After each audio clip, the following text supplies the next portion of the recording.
यह कहानी एक ऐसे गांव की है जहां लड़कियां एक एक करके रहस्यमयी तरीके से गायब हो रही थीं।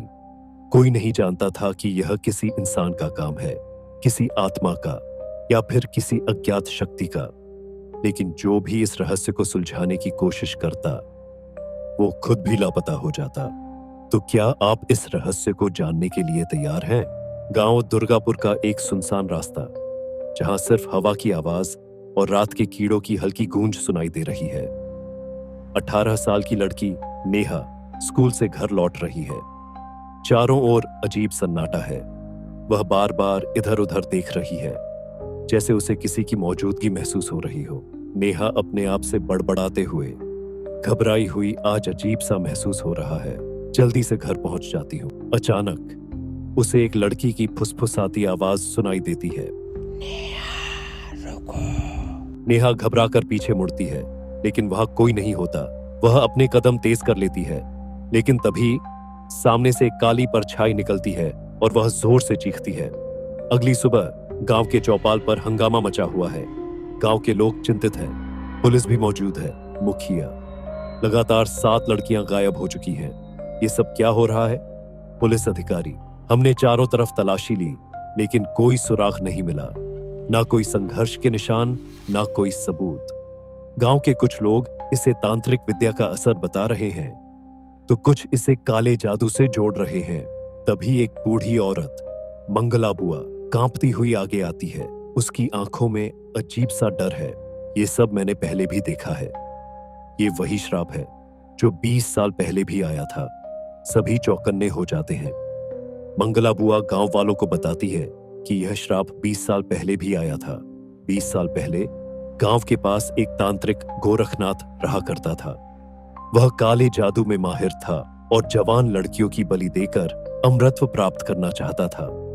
लेकिन जब गांव वालों को उसकी सच्चाई पता चली, तो उन्होंने उसे जिंदा जला दिया।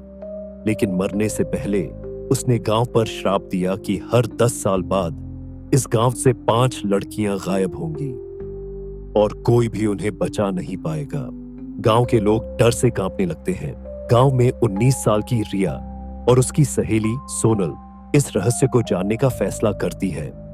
वे इस भयानक घटना का सच जानना चाहती हैं। रिया, हम यूं ही डरते नहीं रह सकते।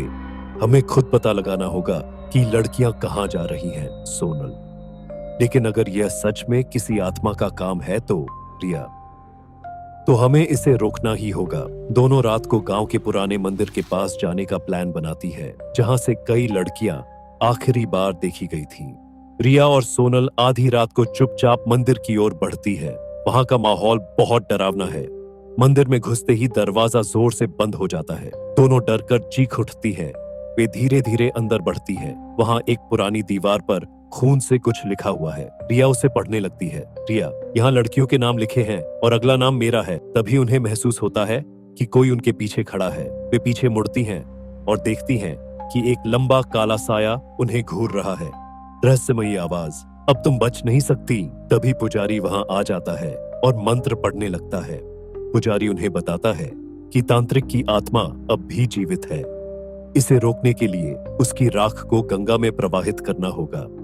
रिया और सोनल जल्दी से राख लेकर गांव के बाहर नदी की ओर भागती है। लेकिन रास्ते में अचानक चारों ओर भूतिया परछाइयां उभरने लगती हैं। भूतिया आवाज, तुम्हें रोक दूंगा, कोई नहीं बच पाएगा। अचानक पुजारी हवा में उठ जाता है और जोरदार चीख के साथ राख बन जाता है। रिया और सोनल डर से कांपते हुए आगे बढ़ती है। रिया किसी तरह राख को गंगा में प्रवाहित कर देती है। जैसे ही राख पानी में घुलती है, जोरदार तूफान आता है। तांत्रिक की आत्मा दर्द में चीखने लगती है और आग में जलकर राख बन जाती है। धीरे धीरे सन्नाटा छा जाता है। श्राप खत्म हो चुका होता है। लेकिन क्या सच में सब खत्म हुआ? गांव में सब कुछ सामान्य लग रहा था। एक बच्ची रात को खेल रही होती है। अचानक उसे हवा में एक फुसफुसाती आवाज सुनाई देती है। रहस्यमयी ये आवाज, मैं वापस आऊंगा। क्या आत्मा सच में खत्म हो गई? क्या यह सिर्फ एक शुरुआत थी? अगर आपको यह कहानी पसंद आई तो लाइक करें, शेयर करें और सब्सक्राइब करें। अगली बार मिलते हैं एक और खौफनाक कहानी के साथ।